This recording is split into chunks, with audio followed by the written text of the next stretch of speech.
for you guys today as we go through the Harambe Wildlife Reserve. While we're out there, I do need everyone to remain completely seated at all times, even when we come to a complete stop. Kids are welcome to sit on your lap as long as you don't hold them up like Simba from the Lion King. And this is a photo safari, so make sure those cameras and phones are ready at all times. Animals could appear at any moment. Now we're starting our journey here in the Little Ituri Forest. The animals that live in here are really great at camouflaging, so keep a sharp eye out. Oh yeah, but I do see a couple animals already. Over to the right on the hill is an okapi. Okapi have those striped legs that kind of look like a zebra, but they are the only known living relative of the giraffe. And okapi are very shy and reclusive. The Western world didn't even learn about them until 1901. Up on the hill to the left are two different kinds of animals. The darker reddish brown ones are bongo. The lighter tan ones are greater kudu. Bongo are known as the ghosts of the forest because they are so rarely seen. And their horns are tilted backwards, so that when they're running through the brush, nothing gets tangled up in those horns. And greater kudu are the second largest of the antelope species. Males have the largest horns out of any antelope. They're about 6 feet long. Those are females. They didn't have any horns, and they would have been pretty noticeable at that size. Over by this watering hole to the left, I do sometimes see a black rhino or two. And yeah, there's one all the way over the top of the hill against the rock wall there. He's having some breakfast for lunch. Like I said, it's a pretty rare sight nowadays. There are less than 5,000 of them left in the world today. They are very solitary creatures, often found by themselves, but I do see a second one over here, right in the middle of this pile of rocks. Here, look at the big smooth rock kind of on the right-hand side there. Yeah, that's another black rhino. And they can weigh up to 3,000 pounds. But they are unfortunately poached for their horns, which are then sold on the black market for things like medicinal purposes. But they're made out of keratin, just like your hair and fingernails. So they're really not great for healthcare. And since they're just like your hair and fingernails, that means they can grow back if they get cut off. So it's pretty pointless that 2 to 3 per day are hunted for those horns. Now we also have found a small stream down here. That means we're probably getting pretty close to the Safi River. There have been a lot of hippo sightings over there recently, so let's go check it out and see if we can find any. I would recommend keeping your eyes on the water when we get there, because hippos do spend most of their day submerged and can hold their breath for up to 8 minutes at a time. They're actually nocturnal animals, so while they spend most of their day just taking naps under the water, avoiding that hot sun, at night looking out and grazing along the banks of the river. Yeah, there's 2 in the water there to the right. There's going to be some over to the left as well. And a group of hippos like this is called a bloat. Now they can weigh up to 5,500 pounds. They'll only eat about 80 to 90 pounds of food a day, which is not a lot for their body size. They also have very large teeth, but they're not much help when they're eating because they are vegetarians. Their teeth are used more for defense. They're very territorial and are considered the most dangerous animal in Africa. The birds on the island and in the water are pink-backed pelicans. They get their name because during mating season they get a pinkish coloration. It's kind of like they're blushing for their one true love. But my favorite thing about hippos is the noise that they make. It's called a wheeze honk, and it's exactly what you'd imagine it would sound like. Oh, and then over to the left, those are Nile crocodile.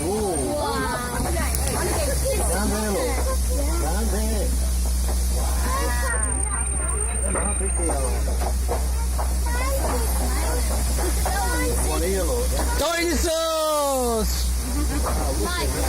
They are dinosaurs. Nile crocodile can grow to be as long as a giraffe is tall. They can also hold their breath for up to 2 hours at a time if they remain inactive. And after they catch a lot of their prey, they just stay very, very still underneath the water, wait for their prey to get close enough to them, and then they snap. That's a lot more effective than chasing those animals down because they can only run about 10 miles an hour, whereas a lot of the other animals out here can run upwards of 30 miles an hour. But even 10 miles an hour is faster than a human can run.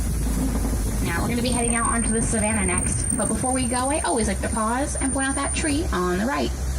That's a baobab tree. It's also known as an upside-down tree because its branches kind of look like a root system. They only have leaves one season out of the year and can live to be 2,000 years old. And their trunks do store quite a bit of water, so when it gets dry out here, elephants like to gouge out the bark and they'll drink right from the trunk of the tree. That has happened pretty often. There isn't always a lot of water readily available out here. It is an African savanna. And speaking of, this beautiful landscape is the Africa that we're trying so hard to preserve. And it is naturally maintained by the animals that live out here. Giraffes act like tree trimmers, eating any lower hanging leaves that they can reach. As you'll see all the leaves kind of cut off at a certain height. That's about giraffe plus giraffe tongue height, which is an extra 1.5 feet. Yeah, a little baby giraffe over there too. She's only about 2 months old. She's a little cutie pie. Also some white-bearded wildebeest back there. We'll talk about it later though. Like I said, giraffes act like tree trimmers. Elephants act like bulldozers. They knock over trees and rip off branches. They eat the bark, but that lets the sunlight in to help the grass grow. And then antelope come through and mow that grass down. It's very well balanced. But all of the tall grass acts as great hiding spots for both predators and prey. So you always want to keep an eye on that too, because you never know who's hanging out in there. Now over to the left is a cave that is usually a great place to look for predators. And I do see some African wild dogs. Little orange and black and white spotted animals laying kind of by the bushes over here. Now as cute and cuddly as they look while they're sleeping, they are really dangerous. They're one of the best hunters out here. When hunting, African wild dogs have a success rate of 90%, whereas lions only have a 10% success rate. In fact, they are better hunters than lions, cheetahs, and hyenas combined.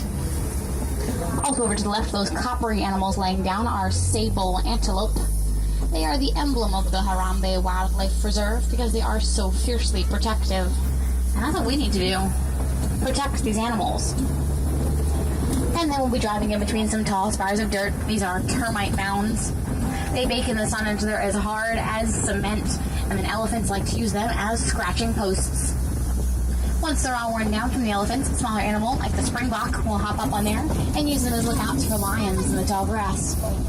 On average, they're about 8 feet tall, but there has been some recorded that are 30 feet high in more tropical areas. As a reference, giraffe are around 20 feet tall. So that's a giraffe and a half. Now on both sides of the truck over here are going to be some little springbok.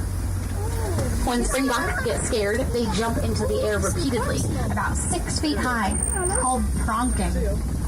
They can also spring 13 feet forward and run 50 to 60 miles an hour, making them one of the top 10 fastest animals on the savannah. And these are all fully grown adult springbok. They only weigh up to 100 pounds. They're pretty cute. Now, a lot of the animals that live out here are crepuscular, which means they are most active in the early morning and early evening. The middle of the day, like this, when it's at its hottest out, is when they tend to just hang out in the shade, lie down, take naps. That way they don't overexert themselves with all the heat. And you can see those wildebeest again to the right. Like I said, kind of down that dirt path in between the trees. Wildebeest in Afrikaans does mean wild beast, but they're also known as gnu, spelled G-N-U, and that mimics the sounds that they make. It's kind of like a cow's moo, but a lot lower. There's going to be some more giraffes coming here on the right-hand side. Giraffes are very social animals, usually found in a big group called a tower. And these are all Maasai giraffe. You can tell because their spots have almost a lacy pattern to them, but there are 9 different species of giraffe.